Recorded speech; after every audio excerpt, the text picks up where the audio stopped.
Gente, a gente tá aqui em janeiro e eu tô tirando um tempinho pra observar e pra digerir tudo que foi esse ano de 2025. Pra mim, foi um ano que muita coisa aconteceu. Eu criei esse canal aqui no YouTube, que era um sonho antigo. Eu mudei de país, eu prosperei muito, eu cresci demais emocionalmente, materialmente, espiritualmente, e eu tô criando uma vida muito legal que há uns anos atrás eu nunca pensaria que fosse ser minimamente possível. Hoje eu vou partilhar com vocês os meus maiores aprendizados de 2025. O meu nome é Renascimento e aqui nesse canal a gente fala sobre autoconhecimento e espiritualidade de uma forma inteligente e madura. Se você gosta desse tipo de conteúdo, não deixa de se inscrever aqui no canal, curtir esse vídeo e ativar as notificações para você não perder nada por aqui. Isso também me ajuda muito a fazer esse conteúdo chegar em outras pessoas. Há algumas semanas atrás, eu falei sobre o frênese do ano novo e sobre por que você não deveria criar uma lista de metas para 2026. Eu também falei que dia 31 de dezembro era só uma data fiscal e não necessariamente um momento mais propício para você pensar de fato sobre as coisas que você quer realizar e manifestar em 2026. Eu falei desse tempo entre dezembro e janeiro, mas como um momento de digestão do ano que passou, enquanto a gente se prepara para de fato pegar no tranco, vamos dizer assim. Em fevereiro, eu vou partilhar com vocês como criar visões para esse próximo ano. Mas antes disso, eu quero refletir um pouco sobre o ano que passou. 2025 foi um ano enorme para mim e eu tive alguns aprendizados muito valiosos que eu quero partilhar com vocês. Também vou te dar formas simples de colocar cada um desses aprendizados de forma prática na sua vida desde já. Então vamos lá. Um dos maiores aprendizados que eu tive em 2025 foi entender de verdade que menos é mais. Eu sei que essa é uma frase que a gente escuta o tempo inteiro e que parece quase um clichê, mas ao longo desse ano, essa frase começou a ganhar um outro significado para mim, muito mais concreto e muito mais profundo. Eu comecei a perceber como tudo que a gente vive precisa de tempo para ser digerido. Cada estímulo, cada experiência, cada informação, cada prática que a gente se propõe a fazer passa pela gente. Mas isso só acontece de fato quando a gente dá tempo. Nenhuma informação se transforma imediatamente em sabedoria. Nada vira compreensão de forma automática. Existe um processo. E esse processo pede presença. Eu percebi que muitas vezes a gente confunde excesso de informação com clareza, excesso de prática com evolução, excesso de estímulo com profundidade. Mas quantidade não é sinônimo de mais sabedoria. E prática demais sem digestão não vira transformação. As coisas precisam de fato atravessar a gente. Elas precisam ser sentidas, observadas, integradas. E isso só acontece quando a gente está presente no processo. E aí, vamos falar um pouquinho de presença, que você também pode chamar de mindfulness, não como técnica, mas como uma postura diante da vida. Presença não é sobre prestar atenção em tudo o tempo inteiro, não é vigiar cada pensamento, não é controlar a experiência. Presença é estar aqui enquanto a vida acontece. É perceber o que está acontecendo dentro e fora sem precisar interferir o tempo todo. E, curiosamente, esse é um aprendizado que a gente até sabe que é importante, né? Alguém já falou isso pra gente, a gente tem essa ideia, a gente concorda com essa ideia, mas a gente resiste a ela. Porque quando a gente começa a entender o impacto que a presença tem, pode surgir uma sensação de peso. Nossa, agora eu vou ter que estar presente o tempo inteiro, agora eu vou ter que cuidar disso o tempo inteiro, eu vou ter que abrir mão das coisas que eu gosto de fazer, que são minhas distraçãozinhas, meus prazeres negativos, ou aquelas coisinhas que eu gosto de fazer que eu sei que não são sobre presença, mas eu gosto tanto. Aí eu vou ter que abrir mão de tudo isso só para estar presente, e aí isso vira um peso. isso, cuidar da presença não precisa ser pesado. Pode ser um cuidado que vem com cada instante e que às vezes você não vai ter, às vezes você vai perder, às vezes você vai escolher a distração. Mas quando você escolhe estar ali, naquele cuidado, com a sua presença, com o seu agora, você vai ganhar muito com aquele zelo que você está dando para aquele momento. E quando você começa a cuidar da presença, muita coisa começa a se ajustar sozinha. Não porque você está fazendo mais, mas porque você está deixando de acumular excessos. Muitas vezes a gente acha que precisa resolver coisas na gente, na nossa vida, que a gente precisa corrigir, curar, melhorar, ajustar, mas nem sempre é sobre fazer algo para resolver aquilo. Às vezes é sobre tirar o excesso de estímulo, tirar o excesso de expectativa, tirar o excesso de práticas que a gente não está com tempo para assimilar. Quando você tira o excesso, muita coisa se organiza naturalmente. E a presença é o que vai permitir que você perceba o que é excesso e o que é essencial. E dentro disso tudo, o silêncio vira uma peça fundamental. Não o silêncio como ausência de som, mas como espaço. Espaço entre um estímulo e outro, entre uma reação e outra, entre uma experiência e a próxima. Sem silêncio, nada se assenta. Sem pausa, tudo vira resposta automática. O silêncio cria um intervalo onde a gente consegue perceber o que é reação, o que é hábito e o que é escolha de verdade. Quanto mais silêncio a gente coloca na nossa vida, menos ruído, menos estímulo, menos resposta imediata, mais clareza aparece. A pausa muda completamente a qualidade da nossa presença. Ela desacelera o impulso, amplia a percepção e permite que a vida seja vivida com mais consciência. Às vezes, tudo o que a gente precisa não é fazer mais alguma coisa, mas sim criar silêncio suficiente para ouvir e para perceber o que já está acontecendo. Estar mais presente na vida enriquece muito a nossa experiência, dá clareza para tomar decisões, dá mais precisão para escolher caminhos, dá mais sensibilidade para perceber quando algo não está mais fazendo sentido. Em 2025 eu aprendi que eu não precisava adicionar mais nada na minha vida para evoluir, mas eu precisava dar espaço para que tudo o que já estava ali pudesse de fato fazer efeito. E esse aprendizado mudou completamente a forma como eu vivo, como eu escolho, como eu me relaciono com a minha própria experiência. Eu vou contar para vocês algumas formas muito simples de como eu coloquei esse ensinamento em prática na minha vida. Porque presença não é só uma ideia bonita, ela só muda quando vira prática. Então eu comecei a criar pausas reais, simples, quase invisíveis. Eu não tô falando de pausas longas, embora eu tenha criado essas também. Eu tô falando de micropausas. Pausa antes de reagir, pausa entre uma coisa e outra, pausa entre um estímulo e a minha resposta. Eu parei de comer olhando para telas quando eu estivesse sozinha. Eu passei a comer, a me alimentar com presença, estando ali com a comida, dando um momento com o meu prato na minha frente para eu me conectar com aquilo ali que eu ia comer, que ia me nutrir e fazer toda a refeição nesse espaço de presença, de atenção plena. Terminar a refeição e também dar uma pausa para assimilar toda aquela comida que eu ingeri, como aquilo está se organizando no meu corpo, alguns segundos antes de eu levantar, levar o prato para a pia e etc. Isso mudou totalmente a minha forma de me nutrir.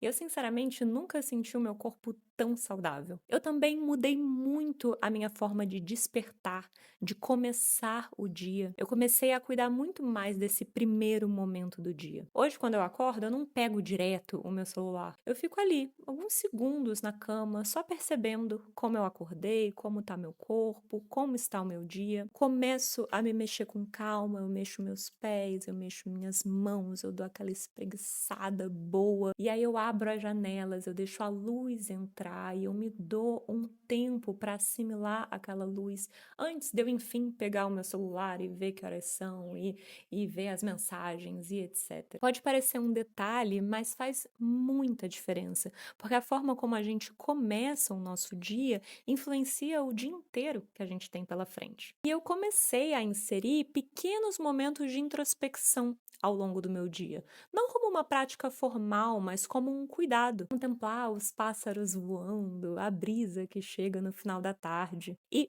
principalmente, eu comecei a respeitar o tempo entre o que acontece e a minha reação. Nem tudo precisa de resposta imediata, nem tudo precisa ser resolvido na hora. Só esse espaço já tira muito excesso da vida. E quando esse excesso sai, a clareza aparece. Percebe que eu não falei de nenhuma prática grandiosa, de horas de meditação por dia? Não.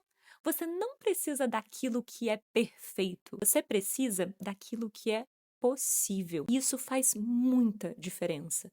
Muito mais diferença, na verdade, do que você ir para um retiro e meditar por uma semana e aí depois só no ano que vem. Menos é mais. 1 minuto de presença todo dia muda a sua vida muito mais do que práticas grandiosas que você não consegue manter com constância e com consistência. Outro aprendizado muito grande de 2025 foi perceber com ainda mais clareza a importância da natureza como referência. E esse é um assunto que eu já falei muitas vezes aqui no canal e eu continuo voltando nele porque, para mim, ele é central. A gente ainda vai falar sobre isso muitas vezes, ok? Então aproveita para me contar nos comentários quais dúvidas você tem sobre isso e o que você gostaria de saber mais a respeito. Mas quanto mais o tempo passa, mais eu percebo como a vida ficaria muito mais simples se a gente olhasse mais para a natureza. Sabe aquelas pessoas que quando tem alguma situação desafiadora se perguntam o que Jesus faria? Eu me pergunto o que a natureza faria. Como isso funciona na natureza? Qual é o ritmo disso? Qual é o tempo verdadeiro disso? Porque a natureza não força os processos, ela não acelera, ela não tenta pular etapas. Tudo tem o seu tempo. Tudo tem o seu ritmo. E nesse ritmo próprio, nesse tempo próprio, tudo tem pulsão máxima de vida. A natureza é resistente e encontra sempre as melhores formas de adaptação para continuar criando. A natureza sempre encontra uma nova forma de continuar vivendo a sua máxima expressão de vida. Quando a gente olha para isso de perto, fica muito claro que a vida não foi feita para ser vivida no máximo o tempo inteiro. Não existe crescimento contínuo sem pausa. Não existe luz sem escuro. A gente precisa do alto e do baixo, do claro e do escuro, do movimento e da pausa. Isso não é um erro no processo. Isso é o processo. Em 2025, isso ficou muito evidente para mim.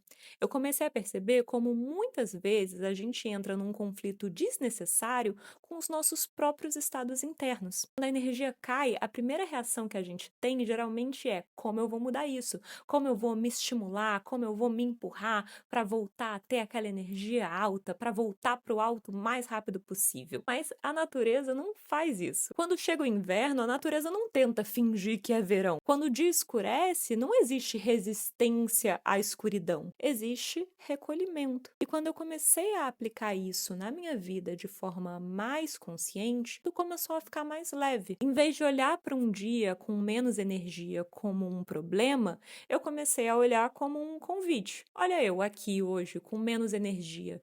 O que esse momento está me pedindo? Mais silêncio, mais introspecção, mais cuidado? E, de repente, isso deixa de ser uma coisa errada e passa a ser algo a ser respeitado, a ser cuidado. A gente não precisa tentar mudar o nosso humor o tempo inteiro só porque ele variou ali para baixo ou para um lado que a gente considera negativo.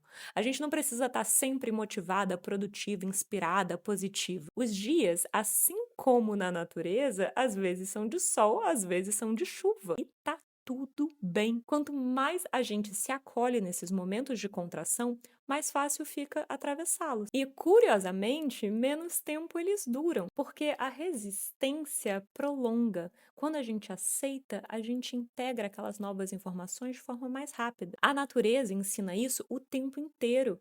Ela não briga com os ciclos, ela se organiza a partir deles. E quando a gente começa a respeitar os próprios ritmos dessa forma, algo muito profundo começa a acontecer. A vida deixa de parecer um esforço constante. Você para de lutar contra as fases, você para de se cobrar em momentos que pedem recolhimento, você para de se julgar por não estar sempre no mesmo nível de energia. Em 2025, eu aprendi que honrar os meus tempos de expansão e de contração é uma das coisas mais importantes que eu posso fazer. Não para produzir mais, mas para viver melhor. E quanto mais eu respeitei esses ritmos, mais coerente minha vida ficou. Menos violência interna, menos pressa, mais escuta. E no fim das contas, mais alinhamento com aquilo que é natural, orgânico, sustentável. Colocar esse aprendizado em prática também pode ser leve e simples. Você não precisa de um curso ou de mudanças radicais. Eu comecei a observar com muito mais atenção que a minha energia não opera de forma linear. E em vez de brigar com isso,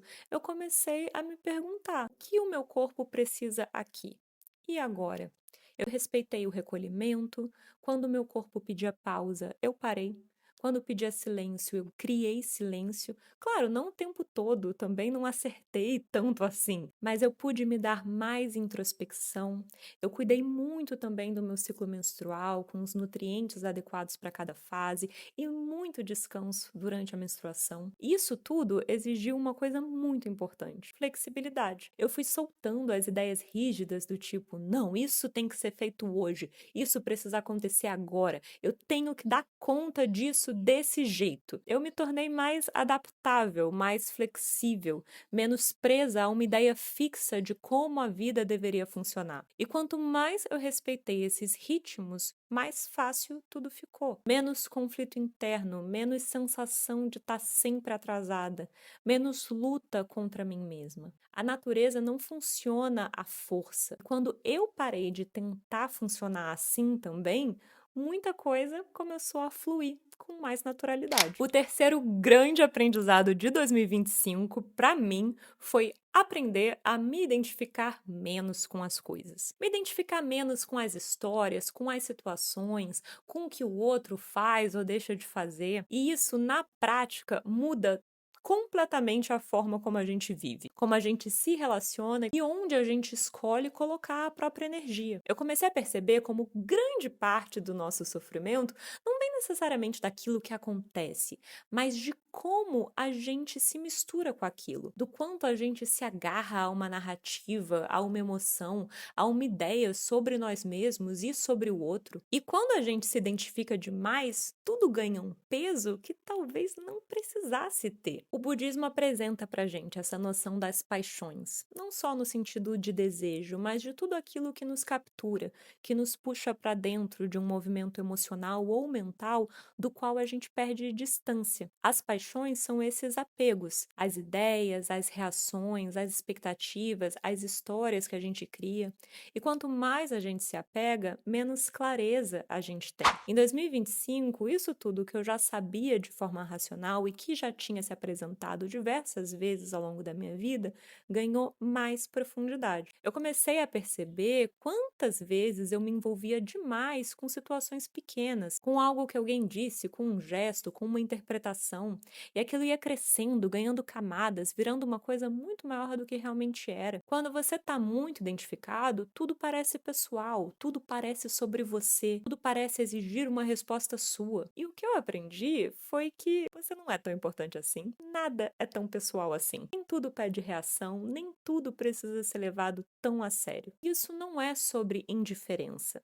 A questão é, no final das contas, a coisa mais útil que você pode fazer sobre absolutamente qualquer situação é entender como você pode melhorar com aquilo. Como você pode crescer, amadurecer e mudar a partir daquele acontecimento. Ficar se ocupando do que o outro disse ou não disse, fez ou não fez, ou querer que o outro veja o seu ponto de vista e te dê razão, não vai ser tão útil. E talvez não faça nenhuma diferença. A coisa mais útil que você pode fazer em qualquer situação é olhar para si. Não no sentido de se culpar, mas no sentido de assumir a parte que está de fato nas suas mãos. Se eu estou numa situação que me traz desconforto, desafio ou dificuldade, a pergunta deveria deixar de ser por que isso está acontecendo comigo e ser o que essa situação está me pedindo. O que precisa ser diferente aqui? O que eu posso fazer a partir de mim? Isso pode significar mudar um comportamento, isso pode significar sair daquela situação, às vezes significa criar um outro contexto para que essa situação não exista mais dessa forma, e muitas vezes significa simplesmente aceitar que aquilo não é para mim e tá tudo bem. Assumir essa responsabilidade não pesa, pelo contrário, alivia, porque você para de gastar energia tentando mudar o outro, convencer o outro, esperar que o outro seja diferente. Você devolve cada coisa para o seu lugar. O comportamento do outro não é sobre você, é sobre o outro, sobre a história dele, os limites dele, os recursos dele. Assim como o seu comportamento não é sobre o outro, é sobre você, sobre o seu mundo interno, as suas escolhas, os seus padrões. Ninguém é tão importante assim. O que o outro pensa, sente ou projeta não diz respeito a quem você é, diz respeito ao mundo interno dele. Você não é tão importante assim na narrativa do outro. E o outro também não é tão importante assim na sua, a não ser que você dê esse espaço. Não importa de quem a gente está falando, pode ser sua mãe, seu pai, seu marido, seu melhor amigo. A pessoa mais importante na sua história é, ou pelo menos deveria ser, você. E o mesmo vale para qualquer pessoa nesse planeta. Quando a gente aceita isso, muita coisa fica mais leve. Você para de personalizar tudo, para de girar em torno das reações alheias e começa a ocupar o seu próprio lugar com mais clareza. Isso não é desinteresse, isso é maturidade. Entender que você não precisa ser o centro da história de ninguém, que a única história sobre a qual você realmente tem responsabilidade é a sua. Esse ano que passou, eu aprendi que muita coisa não precisa ser resolvida, precisa ser solta. Muitas situações perdem força quando a gente para de se agarrar a elas. E no final das contas, nem tudo é tão importante assim. Existe um quadro maior, existe um movimento maior acontecendo. Para além das pequenas histórias, dos conflitos do dia a dia, das narrativas que a gente cria, existe algo que vai nos levando, que vai nos deslocando, nos encontrando com pessoas, com situações que funcionam como espelhos e com as quais a gente vai aprendendo, e a partir delas a gente pode mudar os nossos movimentos, ajustar os nossos comportamentos. Quando a gente para de se ocupar tanto com aquilo que não importa, sobra energia para viver o que importa de verdade. Menos ruído interno, menos drama desnecessário, mais clareza para escolher onde eu quero estar e onde eu não quero colocar mais a minha energia. Olhando para 2025, o que fica para mim não são só as conquistas externas, nem os marcos visíveis. O que fica são esses aprendizados mais silenciosos que mudaram não só a forma como eu vivo, mas a forma como eu me organizo diante da vida. Menos é mais.